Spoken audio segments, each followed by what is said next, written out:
delighted to welcome to the stage Heidi Barnard, Head of Sustainability, and our subject is NHS Supply Chain, Navigating a Greener Supply Chain. A warm welcome for Heidi, please.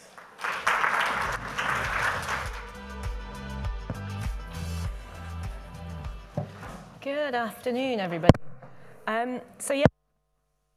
Introduced. My name's Heidi Barnard. I'm Head of Sustainability at NHS Supply Chain. And just before we get started, can I see from a show of hands, how many people work with the NHS or are aware of the NHS programme and agenda? Okay, so I've got a few. So one of the first things I want to do is reset this in the context of what it is the NHS are trying to achieve. So back in 2020, the NHS set out some really clear goals about what we wanted to deliver when it came to net zero. And we came out with two ambitions for 2040 and 2045. 2040 really talks to our direct emissions, so predominantly our scope 1 and 2 emissions. And 2045 speaks to our scope 3 emissions and our indirect emissions. And we have got interim targets as well, just to keep the fun coming. So that's kind of the global NHS picture, where we're aiming at. And what you will probably also be very aware of is that is 5 years ahead of the UK government target. So it's also very ambitious in terms of what we're looking to do. But to kind of put that in a bit more context, who are NHS Supply Chain? So we are an organisation that are owned by NHS England. And our role is to deliver products into the NHS nationally. So we have around 8 million orders a year. We have got trucks ringing up and down the country. We've got distribution centres across the country. There are 18,000 locations we're delivering into on a daily basis. So it's an enormous operation. And often people kind of say, oh, your scope 1 and 2 must be huge. And whilst it is quite big, actually, our scope 3 emissions dwarf everything else. And a lot of people have talked about kind of 90% of emissions in retail being in scope 3. For us, it's 99% of our emissions are in scope 3. And that is because we are a framework provider and provide goods into the NHS. So our role is to buy stuff for the NHS. And we buy stuff across a huge amount of portfolios. So we buy food, we buy beverages, we buy FM, so things like pens, paper, furniture, office equipment, but then we also do all the clinical stuff as well. So things like medical technologies, so MRI scanners, we supply dressings, bandages, rehabilitation, so your walking aids and your crutches, but also diagnostics, so some really quite complicated capital equipment. So it's an enormous breadth of stuff. And not only are we doing this in terms of kind of trying to supply products in, but we've also got a real role in terms of assurance and making sure that what we're buying delivers on the standards the NHS is looking for. We want to do it once, we want to do it properly and right, so that each and every trust up and down the country and each and every GP practice doesn't have to do it themselves. So as I said, the NHS, big carbon footprint, and for the NHS itself, 62% roughly of our emissions are in scope 3, and for my organisation, NHS Supply Chain, it's 99%. And if I kind of take you on a bit of a journey of what our scope 3 emissions look like, we probably sit at around 1.2, 1.4 million tonnes. You'll notice a big tick up in around 2001. And you might not have noticed, but there was a little global pandemic. And guess where all the stuff that was used to manage that pandemic went through? Yes, hence the big tick up. So good news, if I use that as my base year, I'm winning. I'm absolutely on target. However, that's not quite how it works. And we're not quite back down where we are, but we are tracking back down to pre-pandemic levels of scope 3 emissions, which is great news, particularly given the change in what we're delivering on a daily basis within the NHS. That's all well and good, but a big number doesn't really help me kind of dive into, well, how do I begin to tackle that? That's a big number, it can get quite scary, it can be quite overwhelming. So what are the bits and pieces within that? So the way we begin to look at that is across those segments and categories of spend that I talked about earlier. So I talked about medtech, med and surgical consumables, food, etc. And again, a lot of this there's some real big spikes. So we've got our medical and surgical consumables as a big part. But when you then kind of break that down further and get into the individual contracts, you see some interesting items pop up. So you'll see something as a category might be smaller and kind of further down the list of emitters.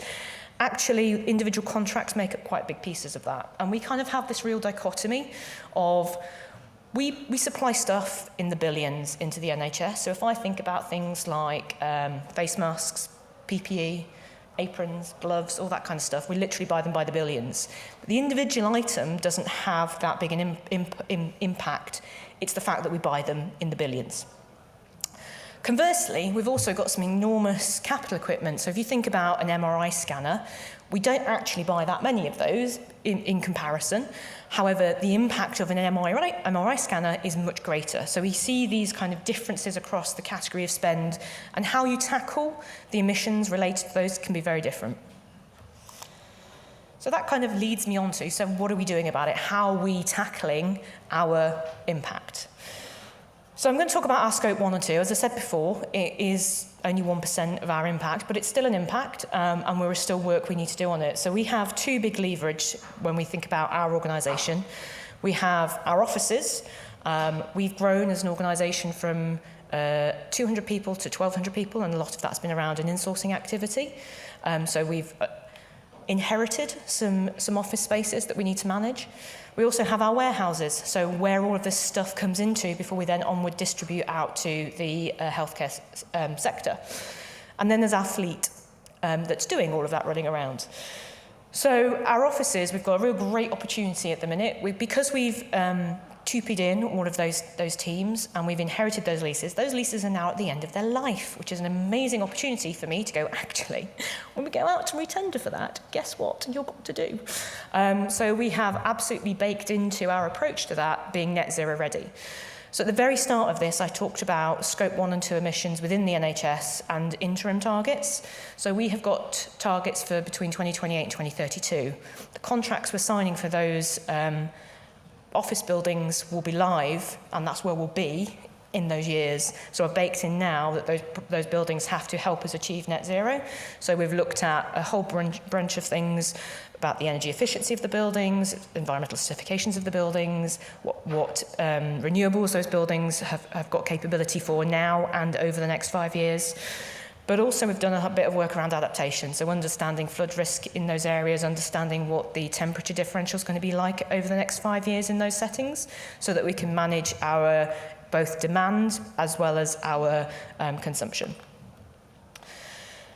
Same with our warehouses and our fleet. So we are in the process of been out to tender for a new logistics contract, and we did exactly the same principle. We have baked it into that contract what we expect the third-party logistics provider to deliver, and I was really excited by what the bids came in as and what the service providers could deliver for us, and that is being written into the contract in terms of deliverables. So that's our scope 1 and 2. So far, so easy. Then we get into our scope 3. So how do you begin to tackle across 650,000 different products your scope 3 emissions? And how do I begin to translate that into the 500 people who buy in our organisation, into what it means for their individual category strategies and their sourcing strategies? So we need to make this simple, we need to make it accessible. So we have buy less, buy better, buy different. So buy less is exactly what it says on the tin. Just because we sell a certain volume of product right now, that does not mean that is what the true demand is in the NHS, nor should it be in the future. So there are a whole bunch of products that we know we overconsume, and there are many reasons for that. Some of it's driven by behaviours and what's been baked into practice that's no longer necessary in terms of overusing PPE, using 4 pairs of gloves when 1 will do, using things inappropriately, like PPE, which is a particular bugbear of mine. There's things like couch roll. So anybody who's been to a GP or anywhere near a clinic will be very familiar with that lovely paper they insist on putting everywhere. There's no medical need for it unless you're dealing with patients with leg ulcers. So again, how do we strip out some of that demand? There are a whole bunch of other examples we've got around this as well, and I'll talk a bit of the last slide around some of the tools we're helping to develop to support clinicians and people out in the community to understand and drive down some of their own consumption patterns. But some of it's also about how we supply it. So things only being available in packs of 10 when you're only ever going to need to use 2, and things like that. How do we drive that out, but also understand what drove the behaviour to get it into a pack of 10 in the first place, and unpick some of that. The Buy Better is all about what our suppliers can do and what the suppliers are doing to decarbonise their own operations, but also their own supply chains. So how do we make sure that all of our suppliers are going to coming on the journey with us? And I'll talk about that in the next slide. And the Buy Different is really exciting stuff. So if we think about the targets we've got, they're 2040 and 2045. So we're not trying to achieve everything tomorrow. We're trying to achieve it over the next 20 years. If we look back 20 years, back to the late 90s, early 2000s, there are many things that we did in healthcare that we don't do now, but there are also things we do now that weren't available, and products we use that weren't available then. So over the next 20 years, innovation's only getting quicker, adaption's only getting quicker. So what's it going to look like in 20 years? So how do we bake into what our suppliers are doing and what the market is offering? We want it net zero now. Whatever you're designing now has to come to market being able to deliver these targets. There's also a huge amount of work going on around how we change care pathways. And you will hear a lot about this over the coming months when we talk about the NHS strategy over the next 10 years, moving care out of hospitals into the home. So the nature of how we treat people, where we treat people, keeping people well so that we keep them out of hospital. All of that has huge carbon benefits. So what is a part we can play in supporting that? How do we bring those things to life? How do we make that real for our customer, the NHS, on a daily basis? Excuse me. So I'm going to talk now about the Buy Better. So what are we doing around Buy Better? This is all about how we engage with our supply chain, engaging with our suppliers. So we have an approach that we take across all of our contracts for products, called the 5 asks, and it's all about the 5 things we require all suppliers to do. We have to have carbon reduction plans from every supplier. We have a social value question for every tender. We have the Evergreen assessment, and I'll explain what that is next.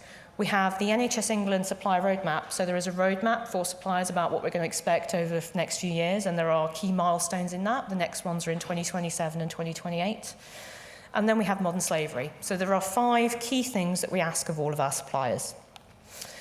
The Evergreen assessment is an NHS-specific tool that was built by NHS England and launched 18 months, nearly 2 years ago now. And it is one place where suppliers can have a conversation with the NHS about what they're doing across their entire sustainability programmes. There's around 100 questions in it. And it talks to carbon, but it also talks to a whole bunch of sustainability criteria.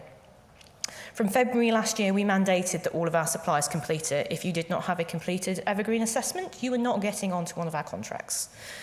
It's amazing what mandation does to drive up engagement. The key thing here was we didn't subscribe to a level. So they didn't have to achieve a certain level within the Evergreen assessment. There are maturity ranks within it. This is all about us really understanding our baseline, understanding where our suppliers are.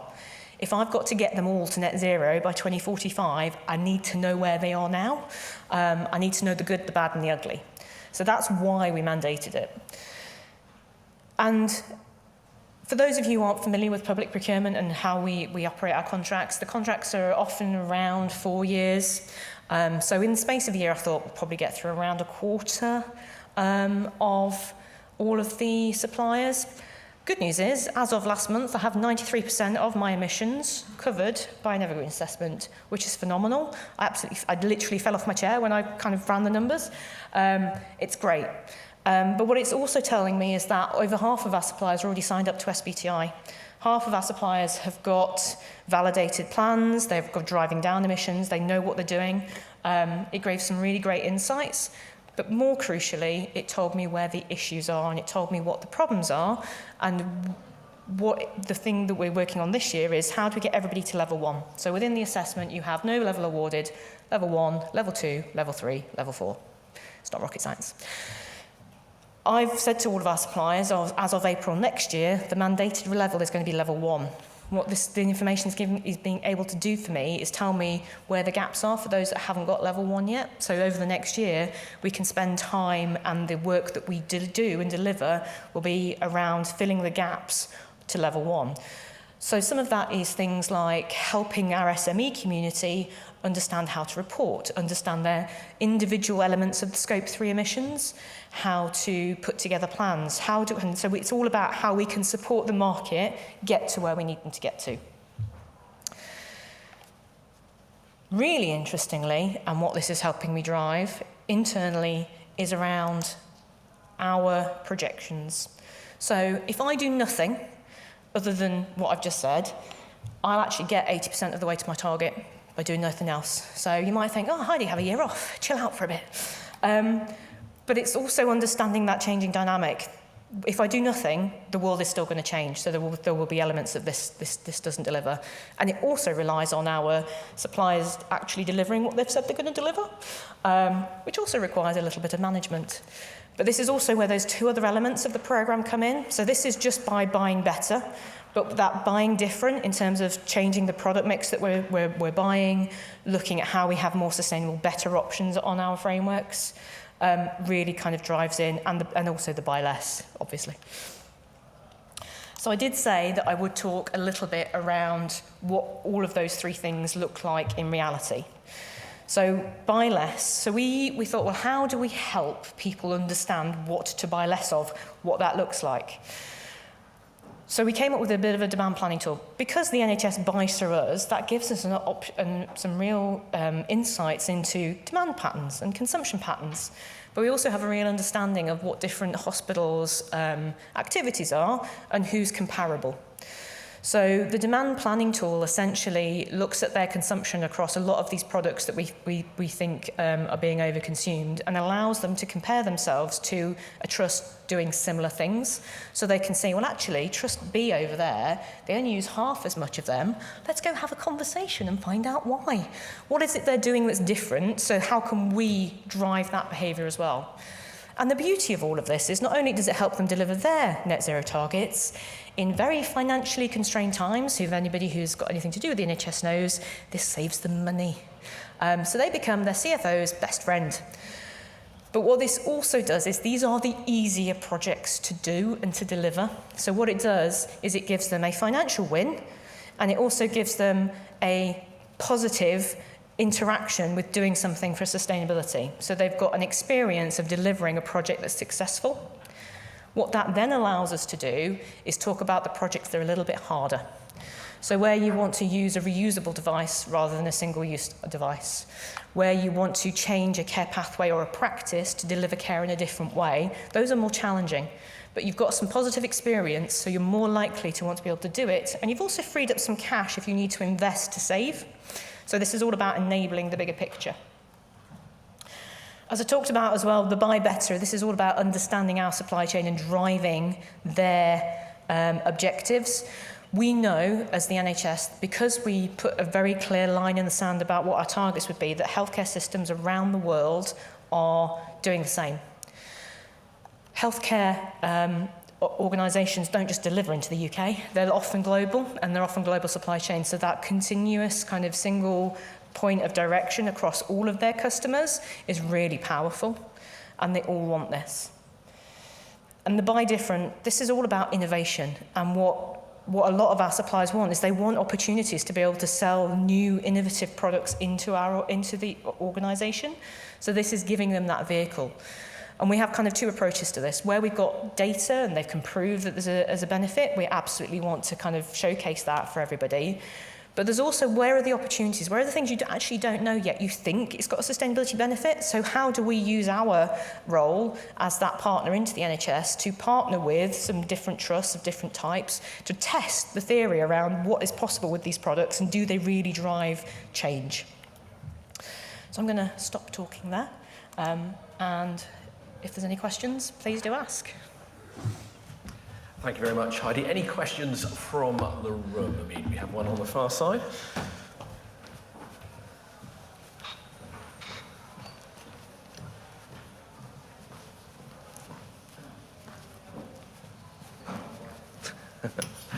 Thank you. Thank you, Heidi.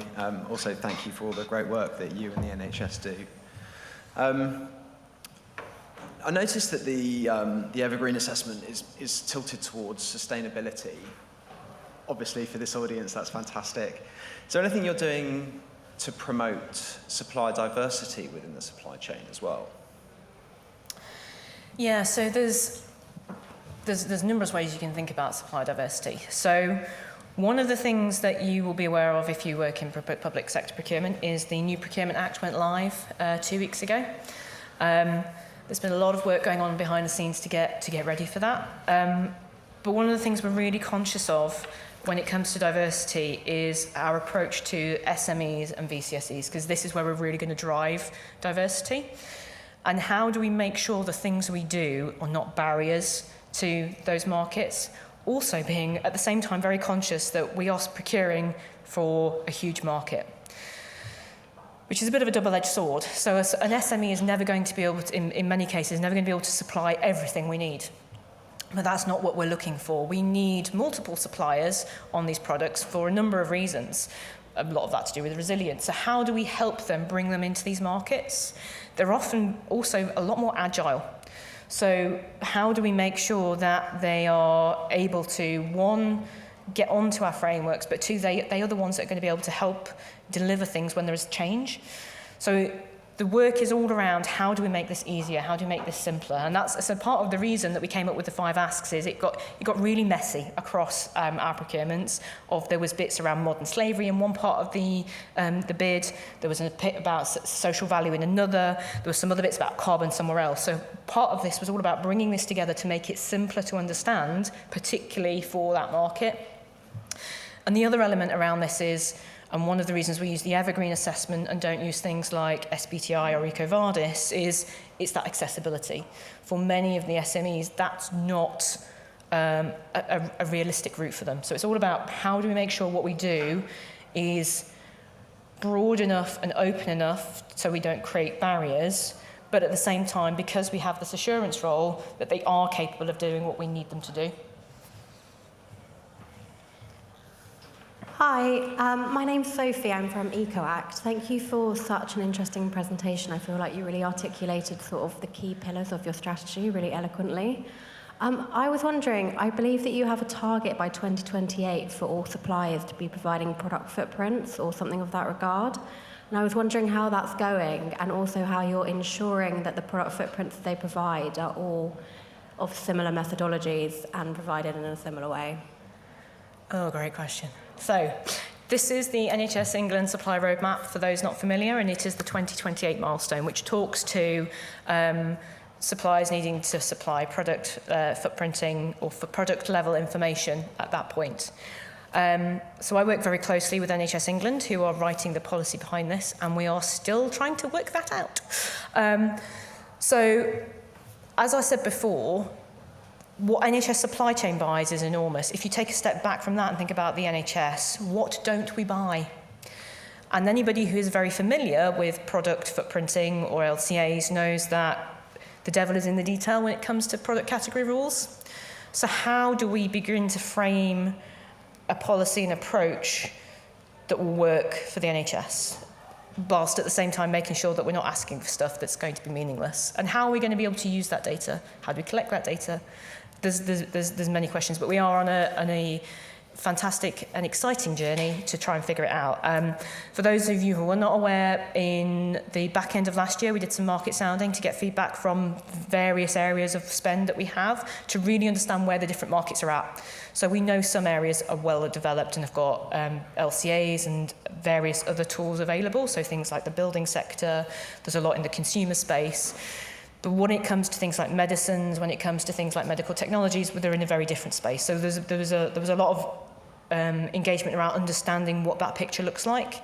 The next stage of the work that we're looking at is, okay, We don't want perfection from day one. That would be ridiculous and unobtainable. So where do we start? What do we prioritise for 2028? What does that look like? Which are the sectors we need to work with? And again, how do we make sure whatever that looks like is actually pragmatic and deliverable? Going back to the point around SMEs, we've got a huge amount of diverse suppliers in these markets. How to make sure whatever we do is doable. Okay, thank you very much indeed for your questions. And if you've enjoyed Heidi's presentation, which I'm absolutely sure you did, because I certainly did, Heidi will be back with us after the lunch break for our next panel, which is the Carbon Management Forum. But Heidi, next time I'm at the doctor's and they go to get that little bit of paper out, I'll say, no, don't you dare, Heidi sent me and I don't have leg ulcers, which is a sentence I never thought I'd say. So for now, my thanks to Heidi and enjoy your lunch.